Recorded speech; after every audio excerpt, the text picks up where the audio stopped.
friends, welcome to the Point.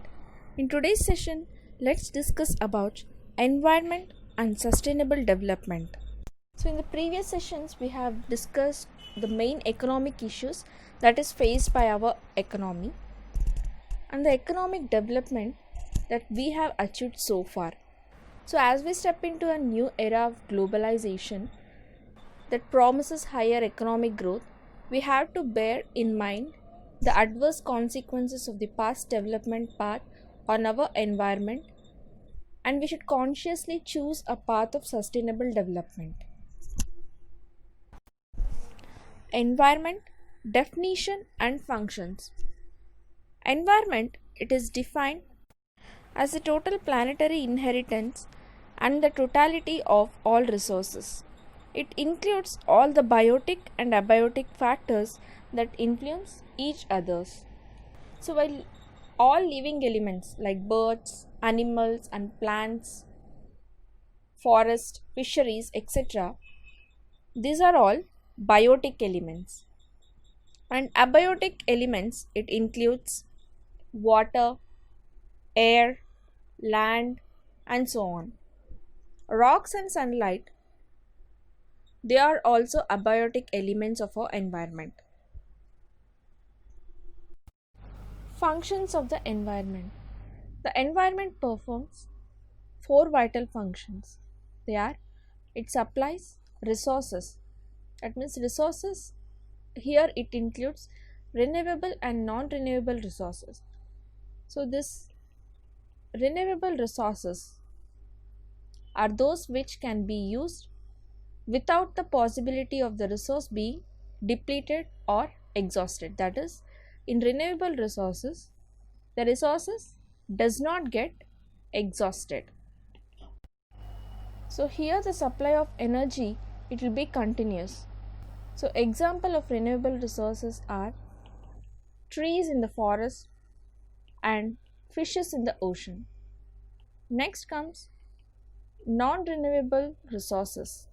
So these are the resources, they get exhausted with extraction and use.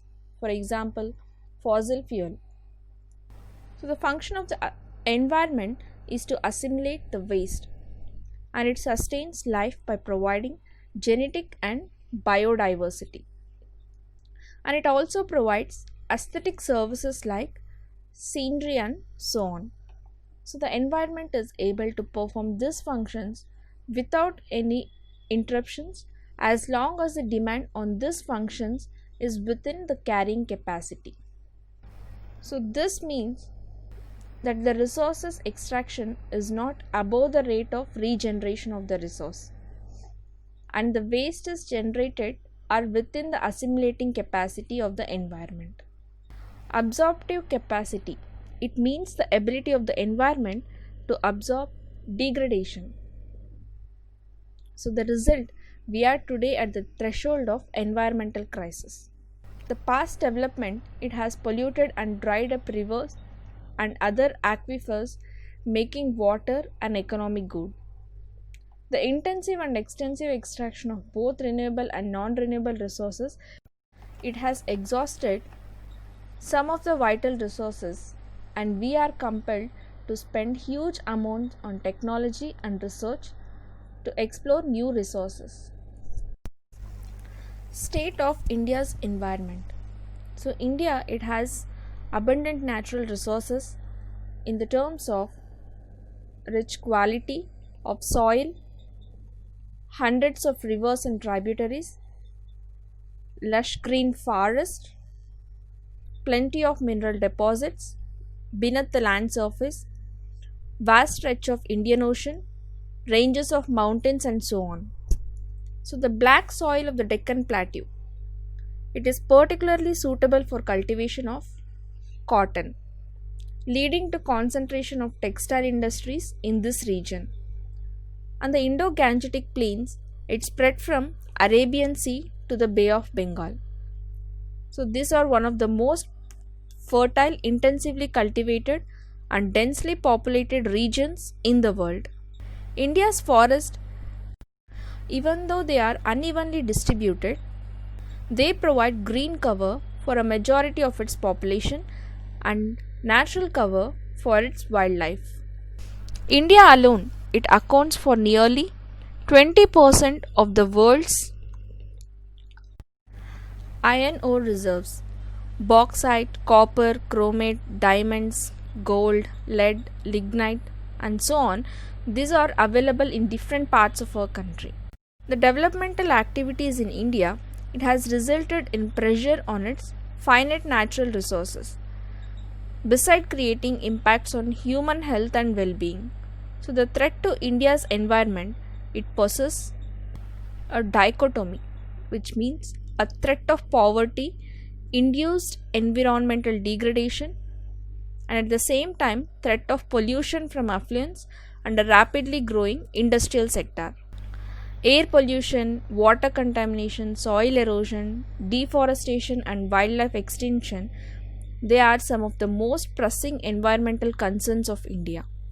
The priority issues identified are land degradation, biodiversity loss, air pollution with special reference to vehicular pollution in urban cities, management of fresh water, and solid waste management.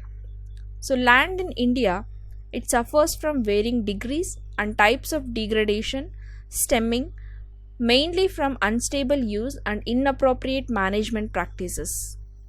Some of the factors that is responsible for land degradation are loss of vegetation occurring due to deforestation, unsustainable fuel and fodder extraction, shifting cultivation, encroachment into forest land, forest fires and overgrazing, non adoption of adequate soil conservation measures, improper crop rotation, indiscriminate use of agrochemicals such as fertilizers and pesticides, improper planning and management of irrigation system, and extraction of groundwater in the competing use of land for forestry, agricultural purpose, pastures, human settlements, and so on. So the per capita forest land in the country is only 0.08 hectare to meet basic needs. That results in an excess felling of about 15 million cubic meters forest over the permissible limit. So estimates of the soil erosion, they show that the soil is being eroded at the rate of 5.3 billion tons per year for the entire excess of recharge capacity. Pollution control boards. So in order to address two major environmental concerns in India, that is water and air pollution, the government it has set up Central Pollution Control Board, which in short is called as CPCB, in the year 1974, and this was followed by states establishing their own state level boards to address all the environmental concerns. So this CPCB, they investigate, collect and disseminate information relating to water, air and land pollution. They lay down standards for sewage or trade effluent and emissions. So this board, it provides technical assistance to the governments in promoting cleanliness of streams and wells by prevention, control and abatement of water pollution, and they improve the quality of air and to prevent, control or abate air pollution in our country. So these boards, they also carry out a sponsor investigation and research relating to problem of water and air pollution and for their prevention, control or abatement. So this CPCB, it also organized through mass media a comprehensive mass awareness program for the same. The PCBs, they prepare, that is the pollution control boards, they prepare manuals, codes and guidelines that relates to treatment and disposal of sewage and trade effluents. The pollution control board, they collect, collate and disseminate technical and statistical data that relates to water pollution, and they monitor the quality of water in 125 rivers including their tributaries, wells, lakes, creeks, ponds, tanks, drains and canals. India is one of the 10 most industrialized nations of the world, but this status it has brought with it unwanted and unanticipated consequences such as unplanned urbanization, pollution and the risk of accidents. The CPCB it has identified 17 categories of industries, that is both large and medium scale industries, as they are significantly polluting. Sustainable development. Environment and economy they are interdependent and they need each other. Hence, development that ignores its repercussions on the environment will destroy the environment that sustains life forms. So, for this, we need sustainable development. So, development that will allow all future generations to have a potential average quality of life that is at least as high as that which is being enjoyed by the current generation. So this concept of sustainable development it was emphasized by United Nations Conference on Environment and Development. In short, it is called as UNCED, which defined it as, that means UNCED it defines sustainable development as development that meets the need of the present generation without compromising the ability of the future generation to meet their own needs. So the use of the concept needs in this definition it is linked to distribution of resources. The seminal report Our Common Future that gave the above definition explained sustainable development as meeting the basic needs of all and extending to all the opportunity to satisfy their aspiration for a better life. So, meeting the needs of all requires redistributing resources, and hence it is a moral issue. The present generation they can promote development that enhances the natural and built environment in ways that are compatible with conservation of natural assets, preservation of the regenerative capacity of the world's natural ecological system, and avoiding the imposition of added cost or risk on future generations. Strategies for sustainable development. Use of non-conventional sources of energy.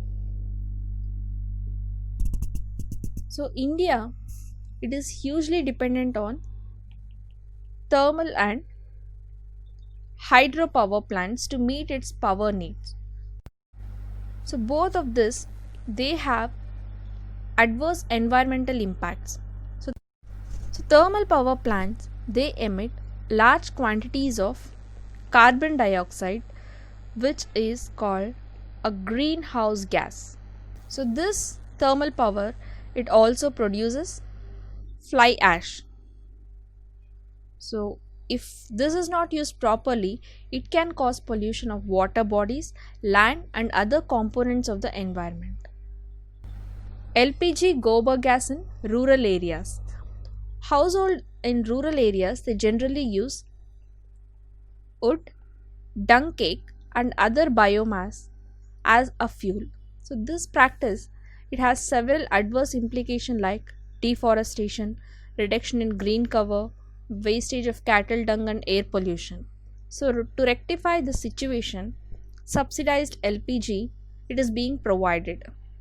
So in addition, gobar gas plants are being provided through easy loans and subsidy. CNG in urban areas.